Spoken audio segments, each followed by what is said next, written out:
A waiting game. October 14th, 9:03 a.m.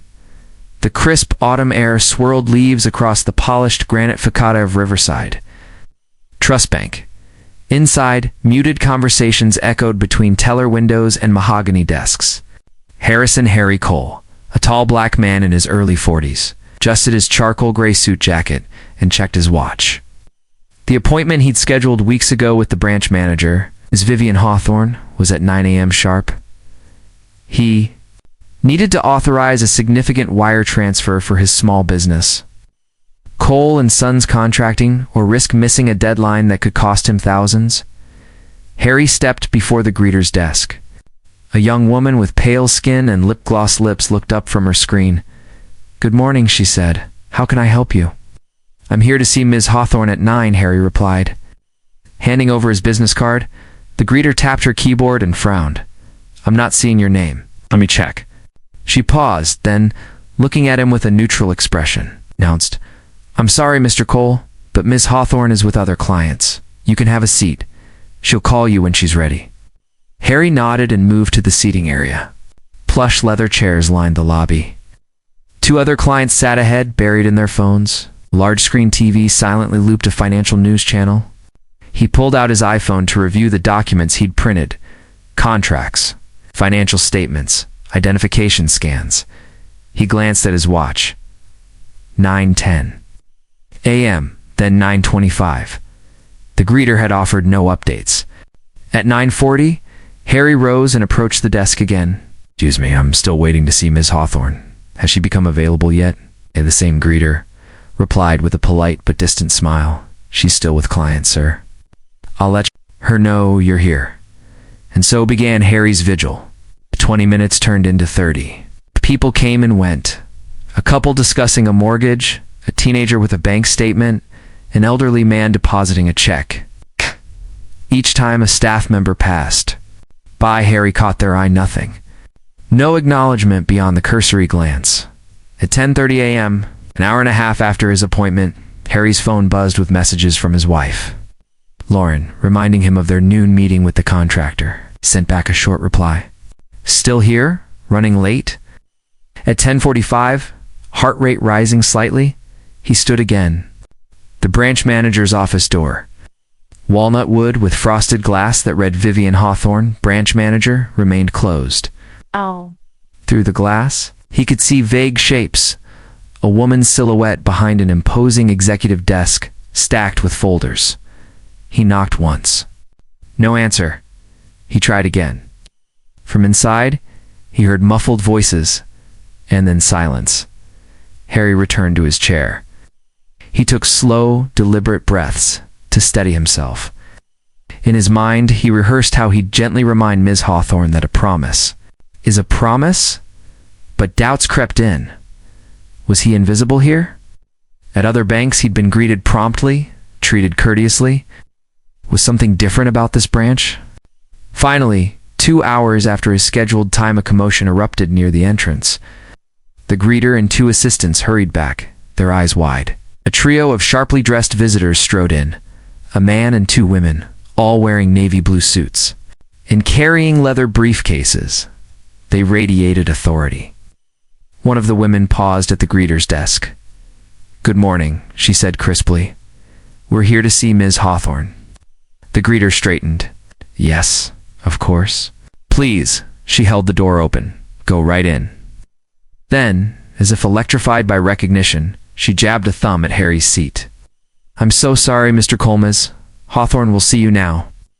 Harry stood, surprised. The greeter's tone had changed from detached to deferential. He followed her down the corridor. Inside Ms. Hawthorne's office, daylight streamed through blinds onto an imposing desk piled with folders. Vivian Hawthorne sat behind it, reviewing a chart. As the three board members entered, she rose, smoothing her crisp white blouse.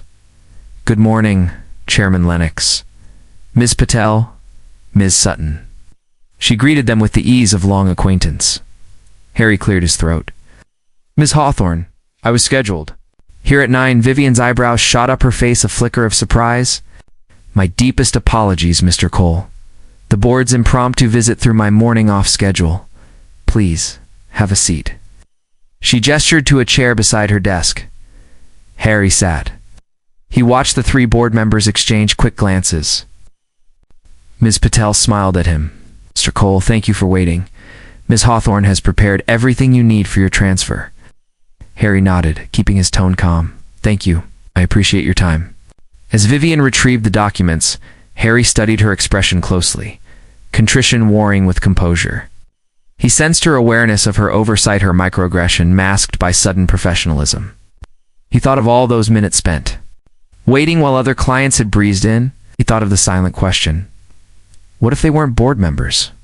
Vivian cleared her throat. Here are the wire forms signed by the appropriate managers. Once you review, Mr. Robbins at operations will finalize the transfer. He read the forms. Everything was in order, he signed. Thank you, Ms. Hawthorne.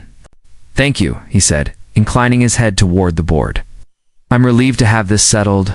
The board chairman, Mr. Lennox, stepped forward. Mr. Cole, on behalf of the board, I apologize for the delay. We strive for excellence in client service. That you had to wait is unacceptable. Harry met the chairman's gaze. He felt a surge of vindication. I appreciate that, sir. Trust it won't happen again, Mr. Lennox nodded. Indeed. In fact, later today, we'll be discussing new policies to ensure every client, regardless of background, respectful service. Harry allowed himself a small, genuine smile. I welcome that. As he rose to leave, Vivian approached him. Please accept my personal apology, Mr. Cole. It won't happen again. Harry nodded. Thank you. Have a good day. Stepped into the lobby. The three board members remained in Vivian's office, their voices muted behind the closed door. Looking back, Harry felt the weight of the morning lift. He thought of his business, his family, the busy day ahead, and how 2 hours of waiting had tested his patience, but also set in motion change for everyone who walked through Riverside Trust's doors.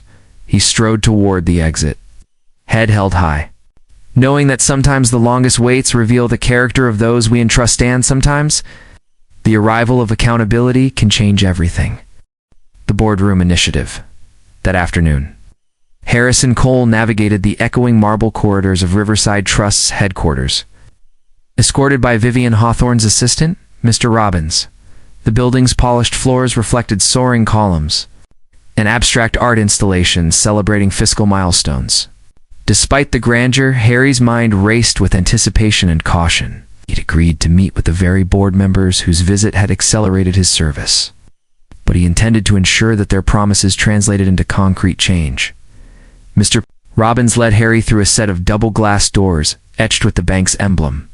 Inside the boardroom, a long mahogany table gleamed beneath modern pendant lights. Around it sat Vivian Hawthorne, Chair Gregory Lennox, Ms. Aisha Patel, and Ms. Caroline Sutton.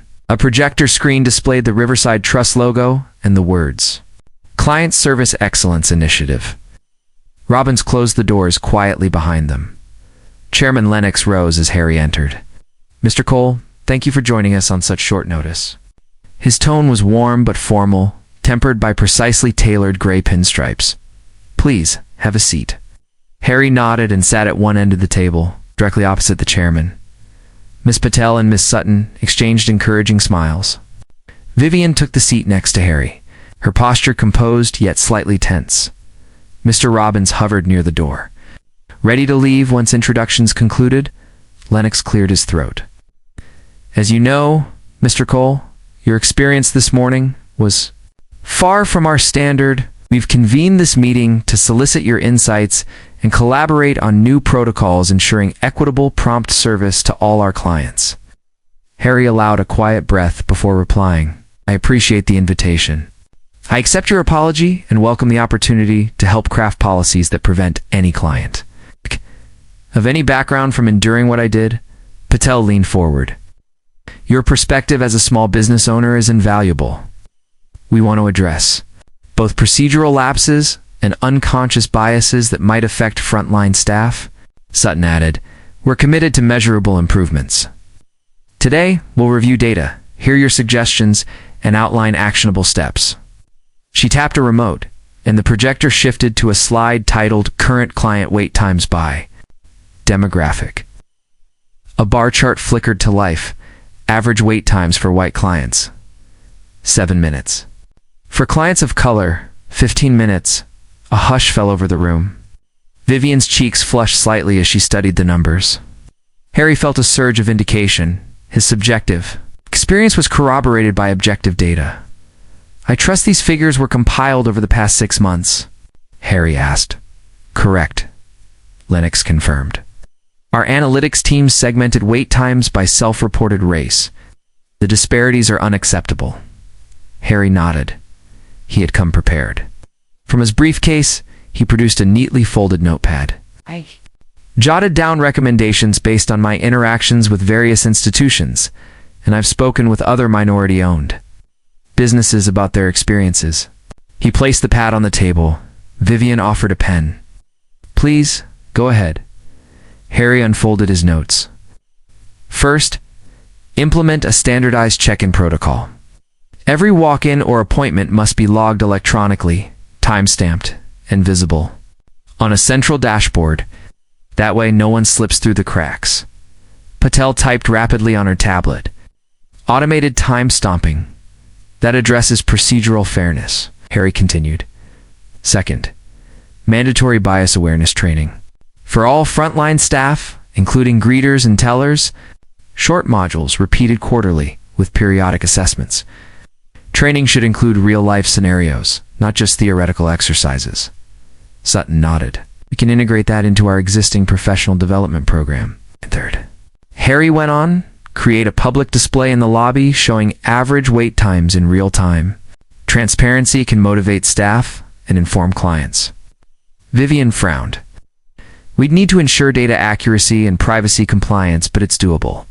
Fourth, appoint a rotating client ombudsman, a senior staff member or executive, present in branches to address escalations. This person would have authority to intervene when wait times exceed a threshold. Lennox raised an eyebrow. An ombudsman on interesting. It would show clients that we prioritize their experience. Harry paused, then delivered his fifth point. Finally, establish a biannual client advisory council made up of diverse community representatives. They'd review policies, share feedback, and meet with the board. Patel smiled broadly. That aligns perfectly with our community engagement objectives. As Harry detailed each recommendation, the board members interjected only to clarify, not to challenge. By the time he concluded, the room buzzed with productive energy. Lennox stood. Mr. Cole, your proposed 5-point plan is both practical and visionary. We will adopt these measures and set deadlines for implementation. I propose we reconvene in 60 days to review progress. Do you agree? Harry met Lennox's gaze. I do, and I thank you for taking this seriously. Vivian offered her hand. I apologize again for my oversight this morning. I'll personally oversee the rollout of your plan. Harry shook her hand, noticing the resolve in her posture. I look forward to seeing the changes. With formalities concluded, the board adjourned. As Harry gathered his things, Mr. Robbins returned to escort him outside the boardroom. Harry paused in a quiet hallway lined with framed photographs of bank milestones. He exhaled slowly, absorbing what had just transpired. Robbins cleared his throat. Mr. Cole, would you like a tour of the Implementation Command Center? Harry smiled. I'd like that. They entered a smaller office filled with computer monitors tracking branch performance metrics in real time. Project manager Ms. Leo greeted them. Welcome. We've begun configuring the dashboard for wait time tracking, as per Mr. Cole's suggestions. Harry leaned over a screen displaying a map of all branch locations. Colored dots represented average wait times, green, yellow, red. Impressive, he murmured. Ms. Liu nodded. We're aiming to have the system live by the end of next week, starting with flagship branches. Harry felt a surge of optimism. Thank you. I'll be in touch if I have further feedback. As he left the headquarters, the autumn sun was dipping toward the horizon, casting long shadows across the plaza. Harry unlocked his car door and sat for a moment, reflecting on the day's whirlwind. He had expected a cursory apology, but found himself at the heart of meaningful reform.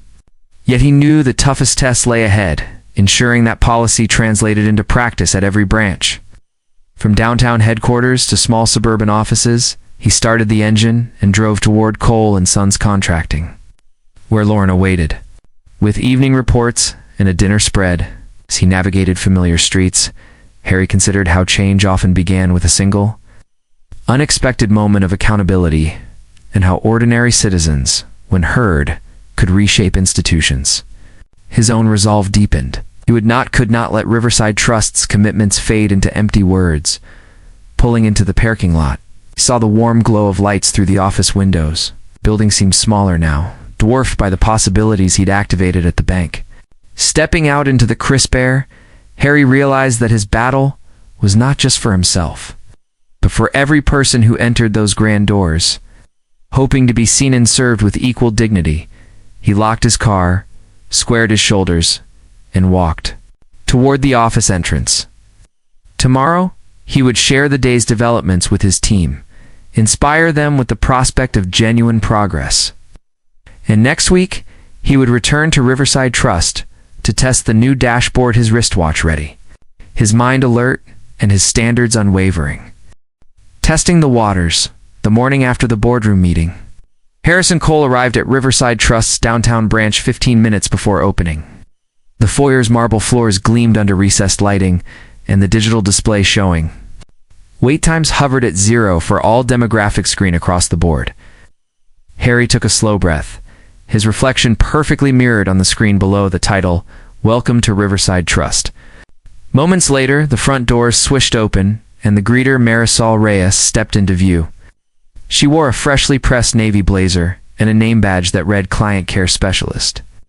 Harry greeted her with a nod. "Good morning, Marisol."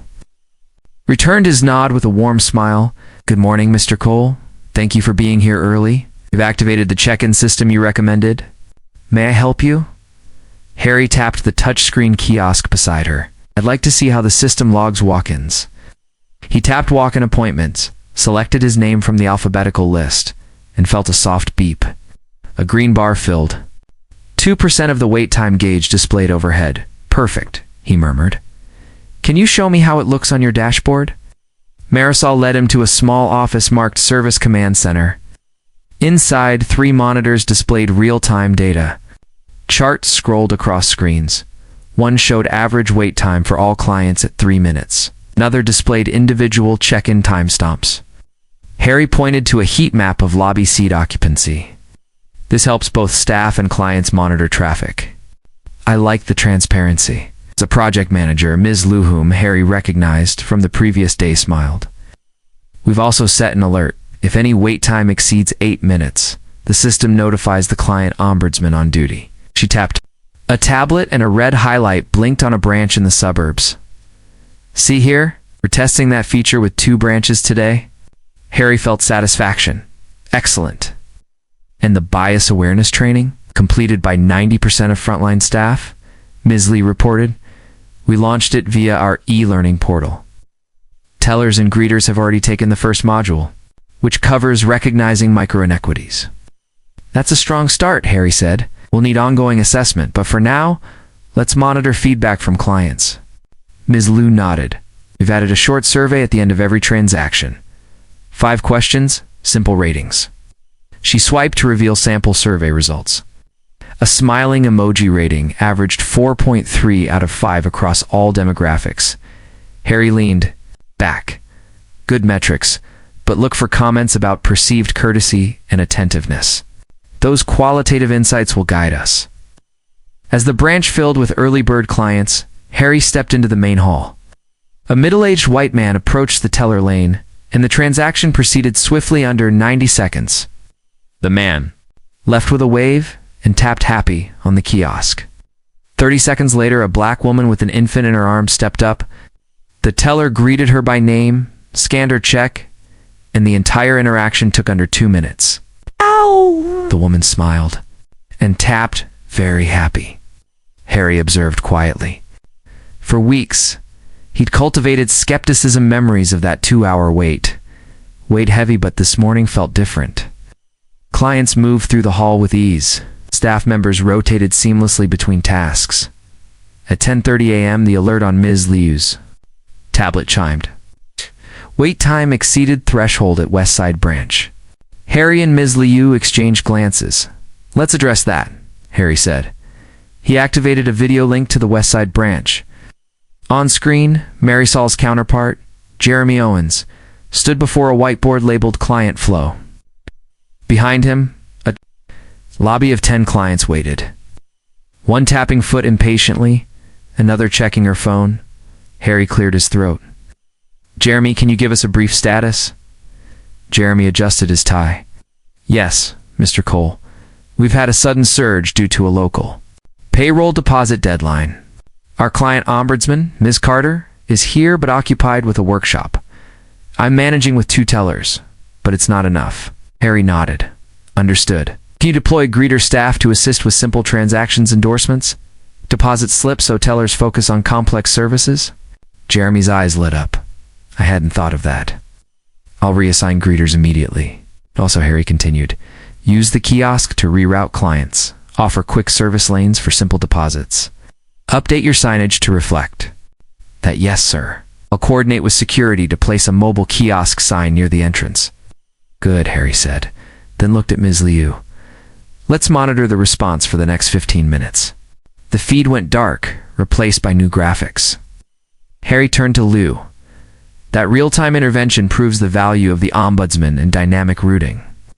We should include this scenario in our training modules. Miss Liu nodded. Agreed. Later that afternoon, Harry attended the first meeting of the newly formed Community Advisory Council.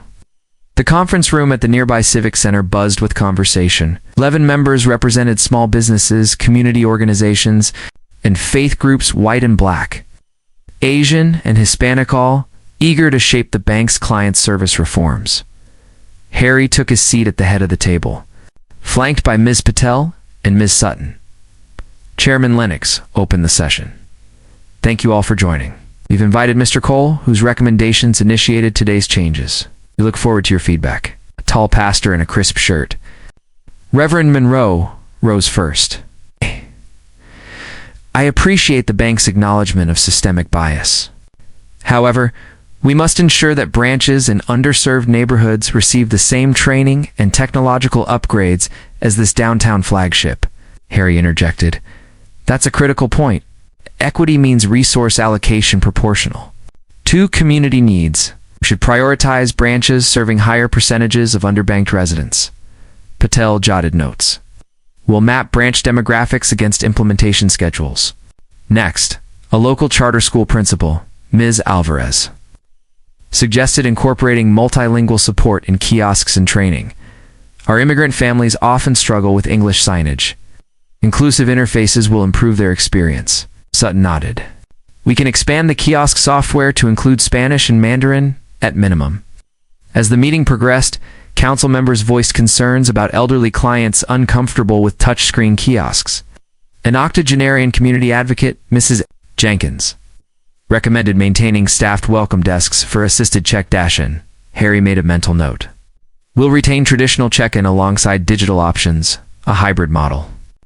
2 hours later, the council adjourned with a robust list of recommendations. Demographic-based rollout, multilingual interfaces, hybrid check-in, ongoing bias audits, and community visits by bank executives. Walking back to his car, Harry felt both exhilaration and caution.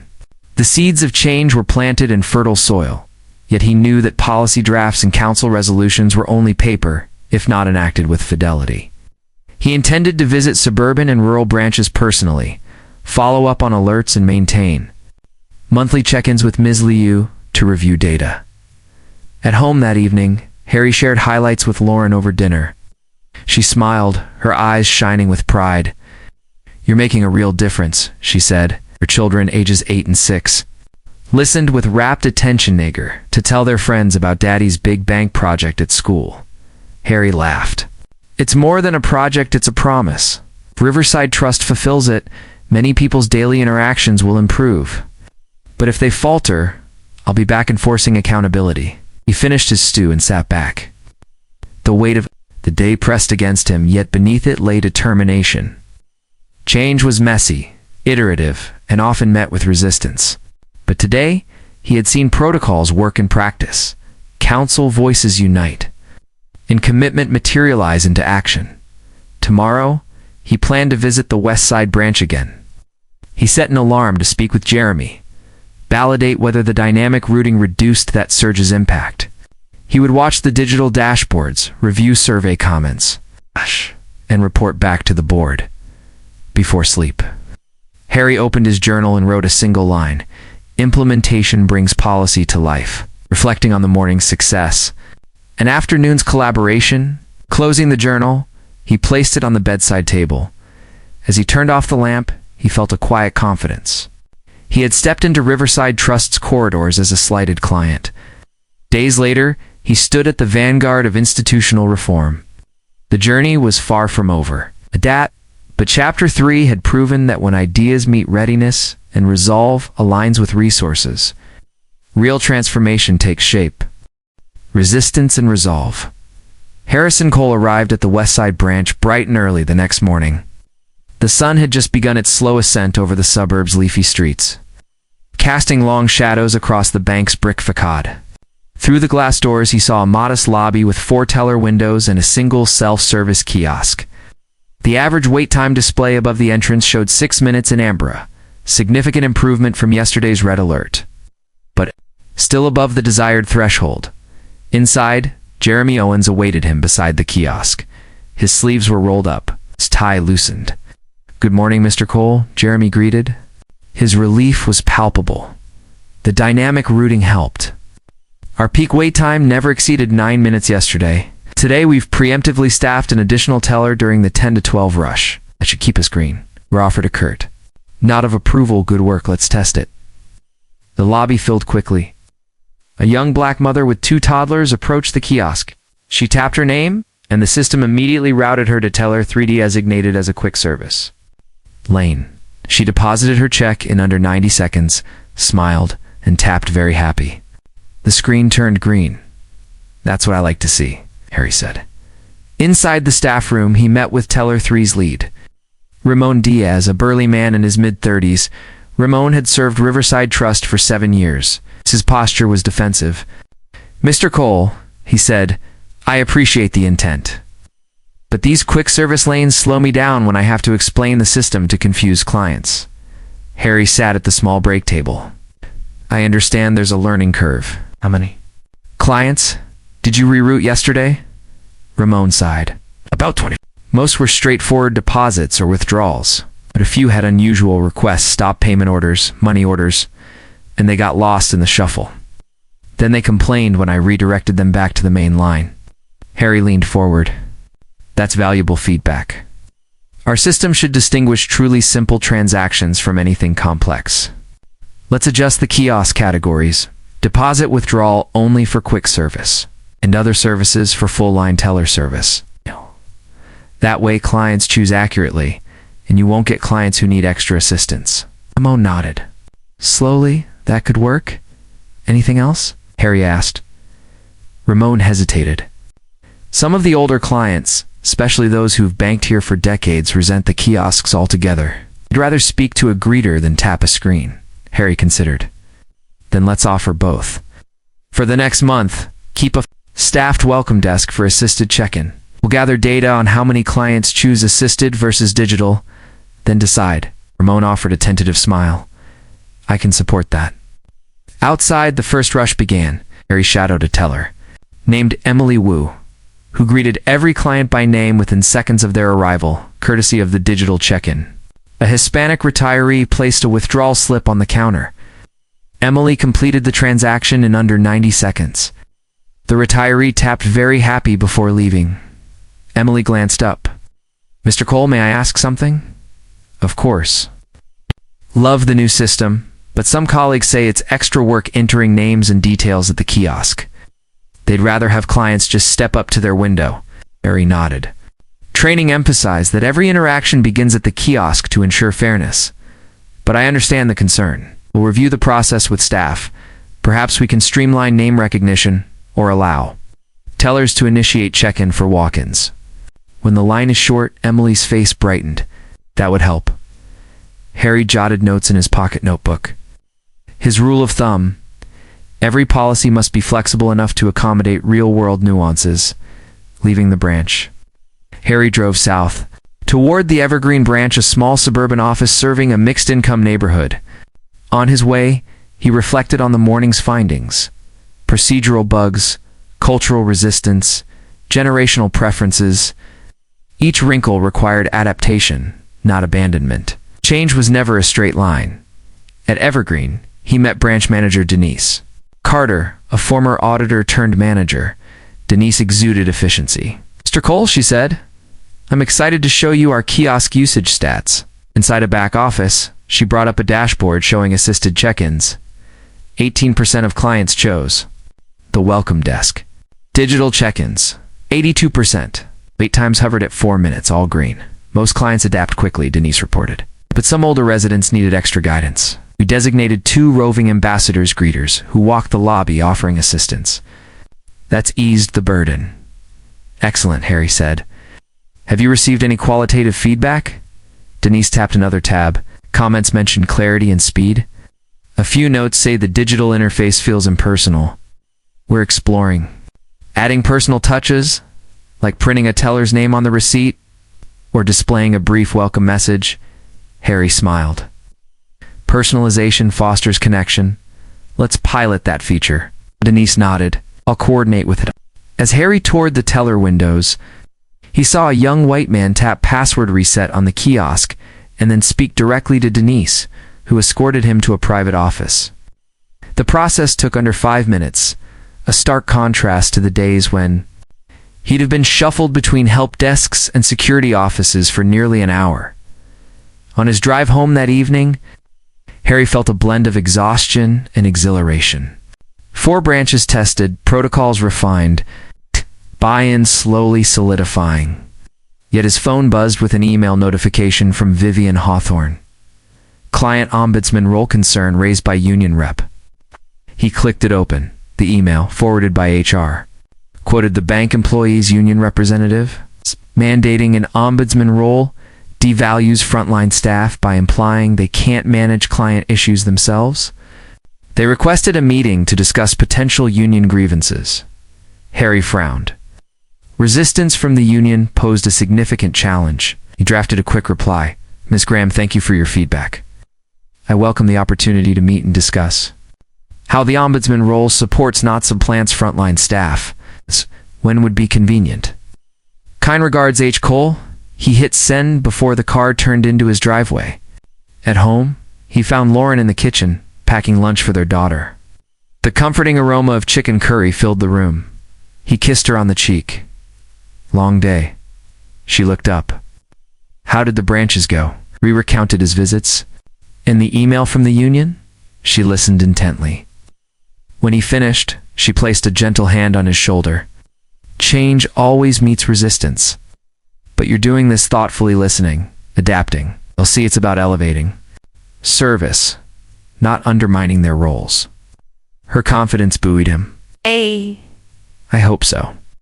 That night, Harry drafted his talking points for the union meeting, emphasized collaboration, shared goals of client satisfaction, and the ombudsman's supportive, not punitive function. He'd shared data showing that when wait times spiked, frontline overload led to errors and client frustration. The ombudsman would relieve pressure, not replace jobs. Before bed, Harry opened his journal again. Under challenges, he wrote, "Union pushback on ombudsman, role addressed by clarifying supportive function and data-driven outcomes." He closed the journal and stared at the ceiling. Resistance was natural. Resolve was vital, as sleep claimed. Harry knew that Chapter 4's trials, staff friction, generational divides, union concerns, were crucibles refining the initiative. True transformation demanded patience, listening, and unwavering commitment. He was determined to see it through. Union dialogues. Monday morning arrived with a steady drizzle. Mist clinging to the glass facade of Riverside Trust's headquarters. Harrison Cole entered the building just before 8 a.m., briefcase in hand and mind racing with preparations for the scheduled meeting with the employees' union. In the lobby, the digital wait time display glowed, a uniform green, an encouraging sign that his devices and protocols continued to function across branches. At today's agenda, concerned people, not pixels.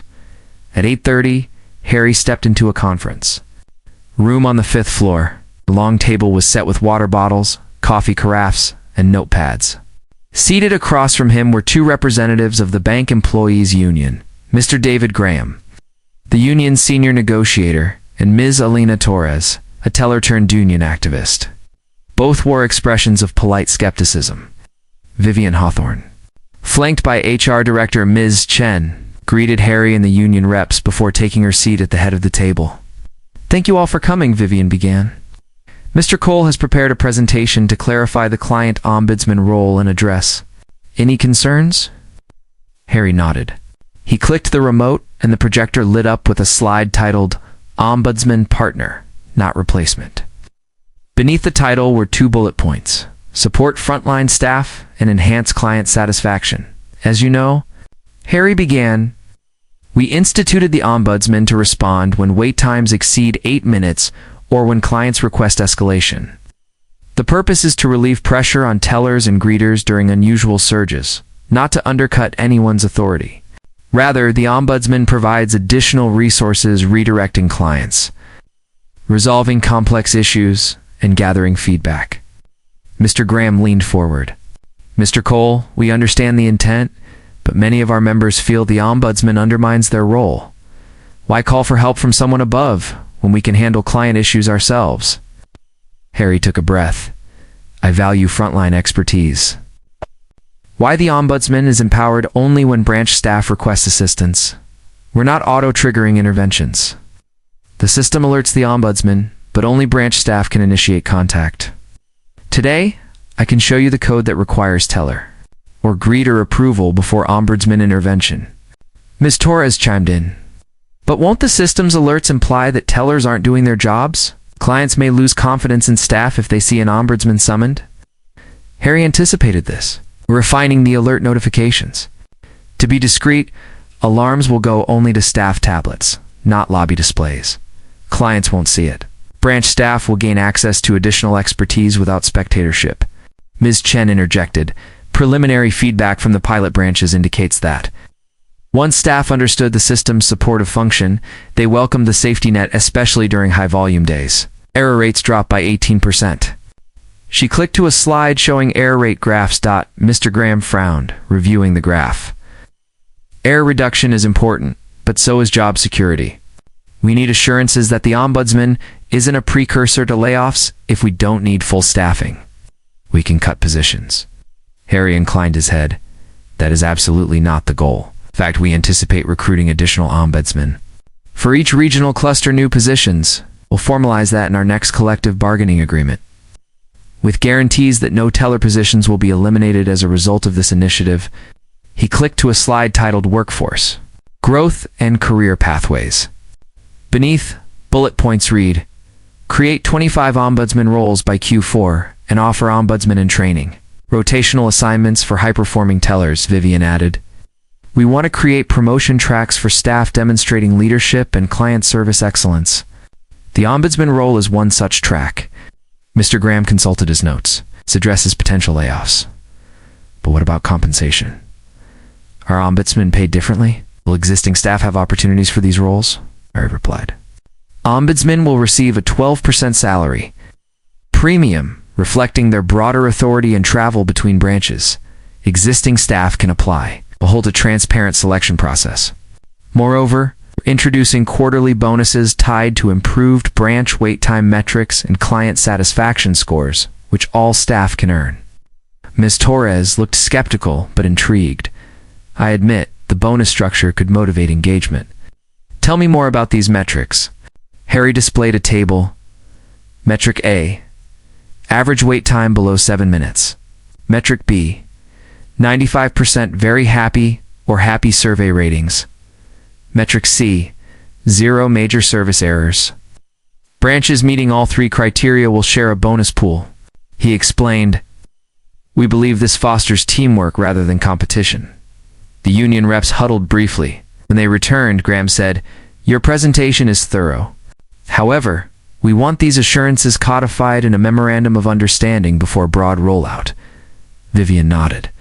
We can draft an MO outlining the role, compensation, application process, and protections against displacement. Mr. Graham extended his hand. Then we have a path forward. Let's have HR draft the MO and reconvene next week for review. Harry shook Graham's hand. Thank you. I look forward to solidifying our partnership. Outside the room, Harry exhaled. The union meeting had tested his initiative's credibility, but through data, transparency, and genuine collaboration, he had brokered trust. Yet the day's trials were not over. As he returned to his office, his phone rang. It was Ms. Patel. "Harry," she said, "we've got media inquiries." Yesterday, during a community forum, a local reporter asked why Riverside Trust waited, until an aggrieved client escalated to the board before addressing disparities. The story's trending. Harry frowned. They'll prepare a statement. Emphasize our swift response and ongoing reforms. Make it concise and client-focused, Patel advised. They want to know how this benefits the broader community. I'll have it to you in an hour, Harry promised, in his office. He drafted a press release. Riverside Trust Bank announces comprehensive client service reforms, including real-time wait time tracking, client ombudsman roles, and community advisory councils, prompted by customer feedback. The bank collaborates with employees' union and community stakeholders to ensure equitable, respectful service for all clients. He emphasized concrete milestones, dashboard rollout dates, number of training modules, completed union MO process, and upcoming expansion of ombudsman positions. By midday, the release circulated. Within hours, local outlets ran balanced articles highlighting both the original neglect and the bank's rapid corrective measures. Social media comments praised the transparency and public accountability. That afternoon, Harry presented the press release metrics to the board. Vivian and the board members listened intently as he recounted the union agreement and media response. Chairman Lennox nodded approvingly. This is a textbook case of turning adversity into opportunity, he observed. We should include a case study in our annual report. Harry allowed himself a small smile, agreed.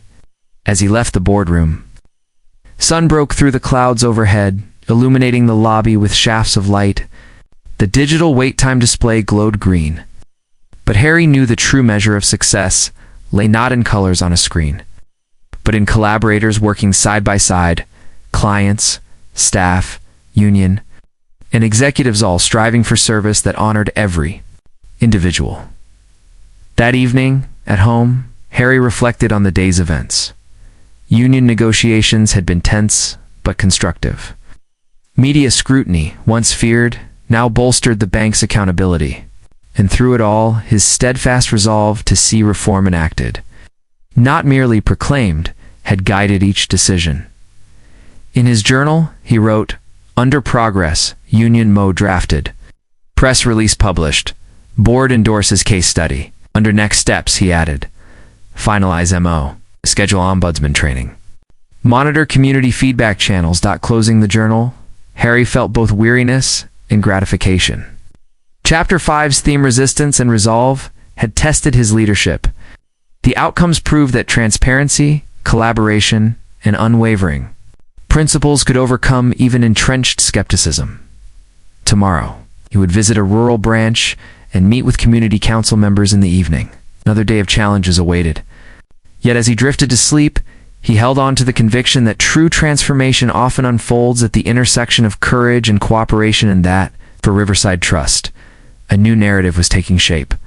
One client, one branch, one policy at a time. From policy to practice, early October dawned crisp and clear as Harrison Cole headed west toward Riverside Trust's rural Maplewood branch, located beneath towering pines and serving a tight-knit farming community. Maplewood was one of the last pilot sites for the new client service initiative. Harry felt anticipation tinged with trepidation.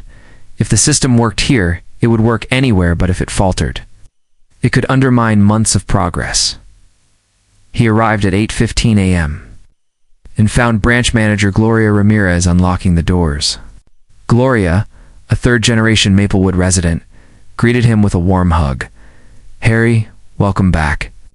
We've had good uptake, about 75% digital check-in, but I want your eyes on today's operations." She led him inside. The lobby was modest, to teller windows. A kiosk tucked beside a display of local credit union pamphlets, and a bulletin board announcing rural community days. Above the entrance, the wait time display showed 4-minute in. Green Harry nodded approvingly. Gloria walked him through the check-in process. A visiting school teacher tapped the kiosk, confirmed her name, and waited 2 minutes before approach. She later tapped very happy. Nearby, an aging farmer, Mr. Dalton, hesitated at the kiosk. Gloria gently approached. "Need a hand, mister?" "Dalton?" she asked. He grumbled at first but allowed her help. Transaction time, under 3 minutes. Satisfaction, happy. Harry noted the importance of assisted check-ins in an area with limited touchscreen literacy. They moved to a small conference room. Gloria displayed a laptop with Maplewood's dashboard. Overall metrics are strong, but survey comments flagged concerns about data privacy. Some clients worry our display reveals how many senior citizens or minority clients are waiting. Harry frowned. Our metrics are anonymized, but perception matters. What's the volume of those comments? About 8% of survey? Respondents, Gloria replied. Mostly older clients and a few local historical society board members. Harry tapped a pencil on the table. Let's address this head-on. We must preserve transparency while protecting privacy. I propose we aggregate data into broader categories: total wait times rather than demographic. Breakdowns and limit display to color-coded status without explicit numbers. That should allay fears. Gloria brightened. Agreed, we can adjust the kiosk UI today. By mid-morning, IT support patched the kiosk software. The lobby display shifted from average wait, for minutes with demographic bars, to service. Status, green. Average wait, under 5 minutes. The response was immediate. Clients smiled, nodding appreciatively. Harry watched as Mrs. Jenkins, the local librarian, tapped her hands together. Now it's just about service, not who's here, she said. Gloria leaned in. You saved us from a potential backlash. Harry smiled. Policy means little if it creates new problems. Good catch. The afternoon brought another challenge. A sudden power outage swept through Maplewood from a nearby transformer malfunction. Lights flickered off. The kiosk went dark. The dashboard blanked. The lobby's silence felt oppressive. Clients clustered uncertainly. Gloria tapped her headset. IT team is on it, but backup generator won't kick in for 10 more minutes. Harry stepped forward. He addressed the lobby. Folks, thank you for your patience. We'll switch to manual check-in. Please sign your name and arrival time on these printed forms. He handed a stack of registration sheets to Gloria. Process critical transactions first. Tellers retrieved paper copies of client priority lists on their tablets. Every waiting client received friendly acknowledgement. Harry helped collect signatures, then directed a young couple expecting to refinance a loan to an available private office. Despite the manual system, clients appreciated the clear communication and respect. Within 20 minutes, power returned. The kiosk rebooted. Harry guided clients back to digital check-in, fielding questions about data synchronization. No records were lost. TI confirmed. As the afternoon slot resumed normalcy, Gloria thanked Harry for leading the manual fallback protocol. Shows the robustness of our approach. We can handle glitches without losing clients' trust. Harry nodded. Resilience is part of service excellence. Now let's ensure the feedback loop captures client reactions to today's outage and manual process. They convened a quick debrief. Gloria forwarded survey responses asking for occasional paper backup options and clearer signage about system outages. Harry added these to the implementation backlog. Driving back toward headquarters, Harry reflected on Chapter 6's lessons. Policy must adapt to context. Technology is only as good as its contingencies. And client trust is won through transparent communication, not just smooth transactions. He drafted an email to Ms. Liu and Gloria. Please integrate optional paper check-in into branch SOPs. And refine dashboard UI as discussed. Let's review outage feedback data in our next operations call. Back at his desk, he received a Slack ping from Chairman Lennox. Board meeting scheduled Thursday. Include Maplewood update and outage response, Harry replied. Will do. That evening, he joined a virtual session of the Community Advisory Council. Members from diverse neighborhoods dialed in. Rural, suburban, urban. Harry shared Maplewood's success, software adjustments, and outage management. Council members praised the rapid response and inclusion of paper backups. Reverend Monroe remarked, "Your willingness to listen and pivot builds credibility. You haven't just told us you care, you've shown us." Harry smiled. "Thank you. Our goal is service that respects everyone's needs and circumstances." After the call, Harry's phone buzzed. A photo from Lorana's children at homework, scribbling post-it notes. "Wait less, smile more." He texted back a heart emoji. Before sleep, he journaled under resilience. Adapt tech for population. Needs. Plan for outages. Maintain clarity in communication. He closed the journal, confident that the initiative was now more than a board directive, it was a living, evolving system, ready to serve every client, from city banker to rural farmer, with dignity and respect. Impact and accountability. The first hint of frost crept across Riverside Trust's marquee 1 week before Christmas, in the heart of the city. The flagship branch lobby glowed with festive lights and a quiet bustle of clients finishing year-end banking. Harrison Cole stepped inside, greeted by the familiar hum of the wait time display solid green and the bulletin announcing Client Service Initiative in its third month. Clutching his notebook, Harry made his way to the service command center, where Ms. Liu and her team monitored live metrics. "Good morning, Mr. Cole," Ms. Liu said, gesturing to a bank of screens. "All branches are maintaining average wait times under 6 minutes. Survey responses average 4.5 out of 5 for courtesy and efficiency." She pointed to a regional heat map. All dots glowed green. Even our remote outposts are performing. The paper backup protocol in rural branches proved essential during power outages. Harry nodded, pride tempered by caution. "This is excellent, but numbers only tell part of the story. We need deeper qualitative insights, how clients feel, what they observe, and whether the cultural shift is taking root." A tablet, pulling up the Community Advisory Council report. The council had met twice since formation.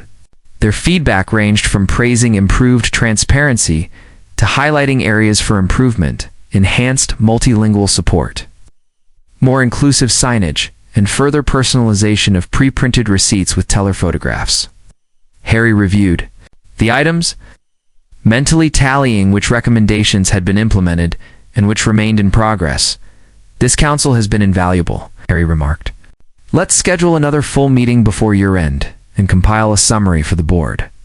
He pocketed his notebook and headed to the branch's small conference room, where Vivian Hawthorne had arranged a video link with 4 other regional managers. As the screen populated, Harry greeted them. "Today's agenda is impact, review, and accountability.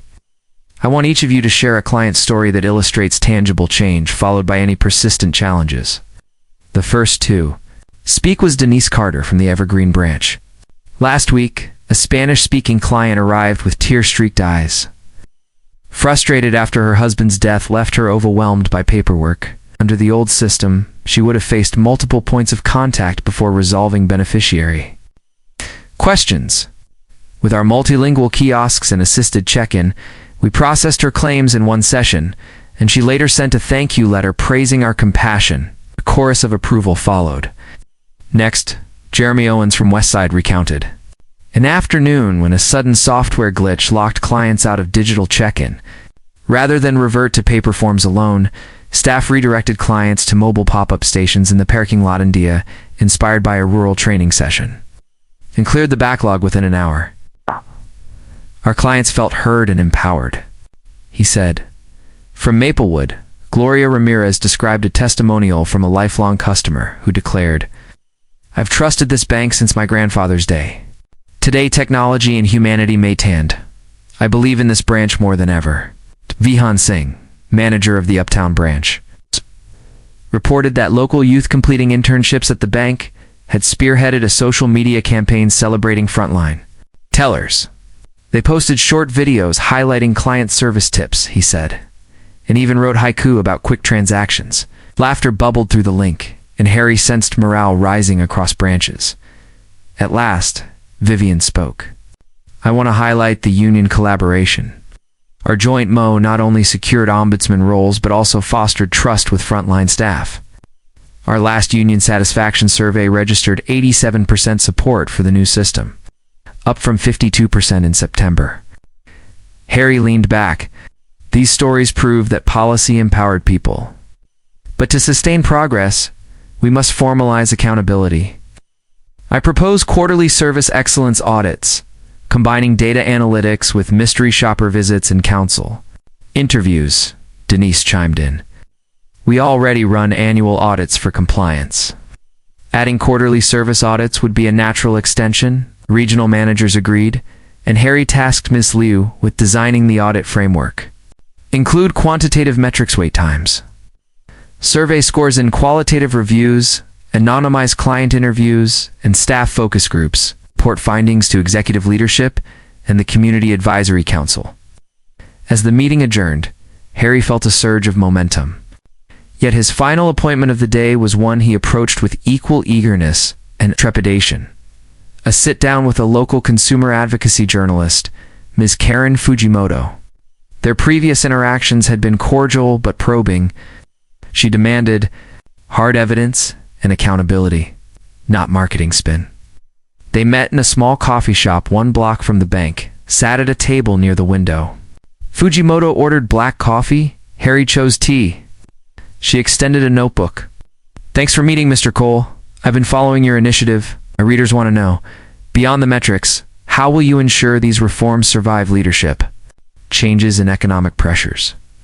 Harry paused, choosing honesty over rhetoric.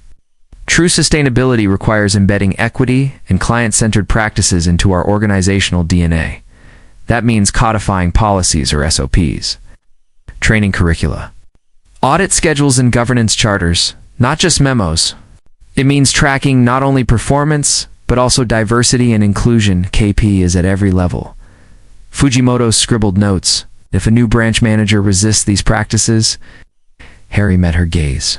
"Oh, quarterly audits, community advisory, council oversight, and union partnership create a 3-legged stool. No single individual can dismantle the system without triggering alerts across multiple stakeholders. Plus, our annual performance reviews for all managers now include service excellence metrics directly tied to compensation." She nodded. "Sounds robust. But how do you measure cultural change?" He took a sip of tea. "We'll deploy periodic staff climate service animus and cross-reference them with client sentiment. Real change manifests when employees feel valued and clients feel respected. When those align, we know the culture has shifted." Fujimoto leaned back. This is comprehensive. I'll include these details in my piece." Walking back to the bank, Harry felt a sense of quiet pride. Today's chapter impact and accountability had woven together data, personal stories, and structural safeguards. He knew that metrics alone could mislead. Only when quantitative success, aligned with qualitative satisfaction, did real progress endure. That evening, he returned home to find Lauren and their children decorating the living room for the holidays.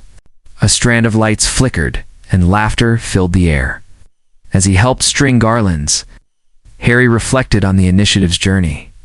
From his 2-hour wait to now guiding a large institution toward equitable service for all. He recognized that transformation was an ongoing narrative, one chapter building on the last, each requiring diligence and imagination. He whispered to Lauren, "Chapter 7, done." She smiled. "Ow! Only one more to go." And as the final bulbs snapped into place, Harry realized that the real story of people, purpose, and promise was far from over. A legacy of service, the first calendar year of Riverside Trust's client service initiative, drew to a close on December 31st. Snow flurries dusted the city streets as Harrison Cole stepped into the flagship branch at precisely 8 a.m., carrying a folder thick with year-end reports. Today's schedule was ambitious. Present the final audit findings to the board. Meet with the Community Advisory Council one last time, and then host a celebratory town hall in the evening. It would be a long day, but one that promised closure, renewal, and a clear vision for the future. Inside the lobby, the digital service status display glowed emerald, and strands of festive garland framed the teller windows. Employees moved with confident purpose, a stark contrast to the uncertain energy Harry had encountered a year earlier. He paused to watch a young intern, one of the social media ambassadors, an elderly client at the kiosk, patiently guiding her through each step. The client tapped, very happy, and offered a grateful wave. Harry allowed himself a small smile. The seeds he'd helped plant were blossoming organically. His first stop was the Service Command Center. Ms. Lee and her team clustered around the monitors, which showed rolling metrics. Average wait time: 3.2 minutes, all branches client satisfaction, 4.6 out of 5 error rate reduction, 22% year over year. Good morning, Harry. Miss Liu greeted him. Everything's green. The quarterly audit framework you approved has been integrated into our governance dashboard. We're generating automated reports for the board, HR, and the community council. Harry reviewed the printed audit summary. It contained both quantitative data and anonymized client testimonials.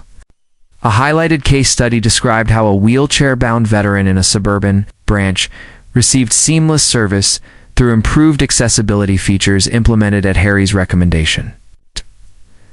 Another recounted a multilingual immigrant family who navigated home loan paperwork without a hitch, thanks to expanded language support. These stories resonate, Harry said. Thank you, and thank you to your team for operationalizing the audits. He left the command center and made his way up 3 flights of stairs to the boardroom. There, Chairman Lennox and the full board awaited him. Vivian Hawthorne stood beside a large screen displaying the year-end client service report. As Harry entered, the chairman gestured to an empty seat at the head of the table. Mr. Cole began. We're eager to hear your reflections.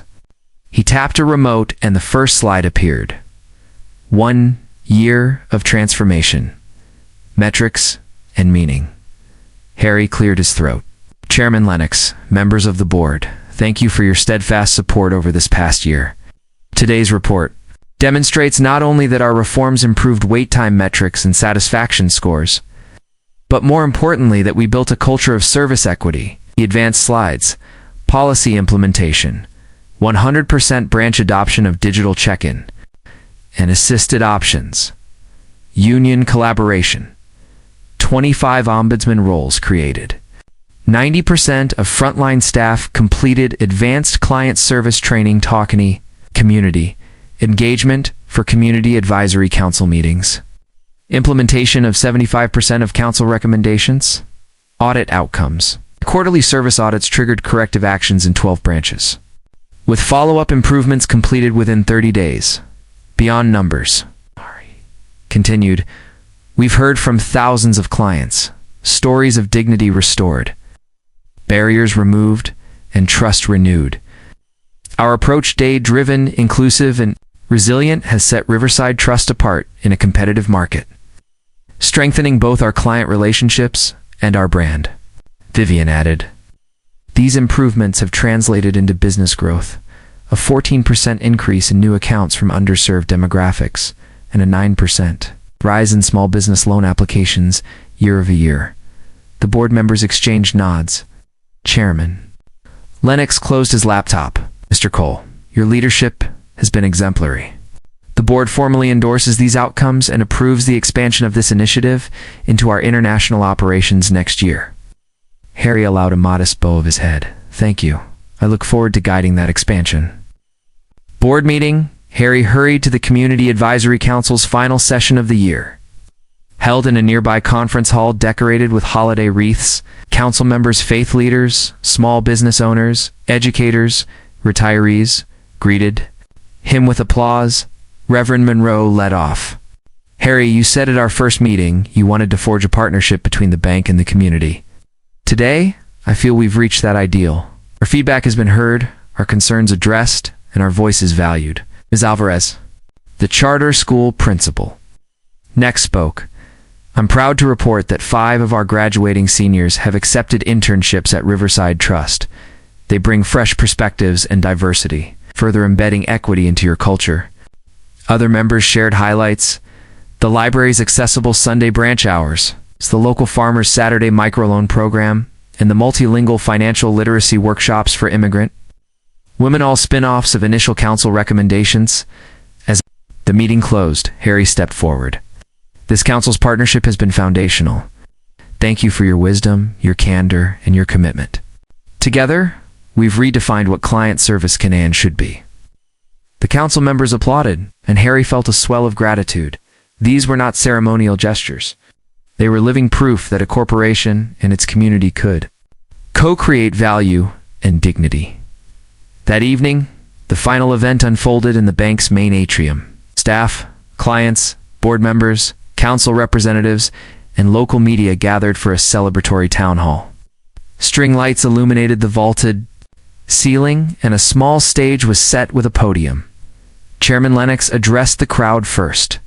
Tonight, we celebrate a new chapter for Riverside Truster, chapter of inclusion, respect, and innovation.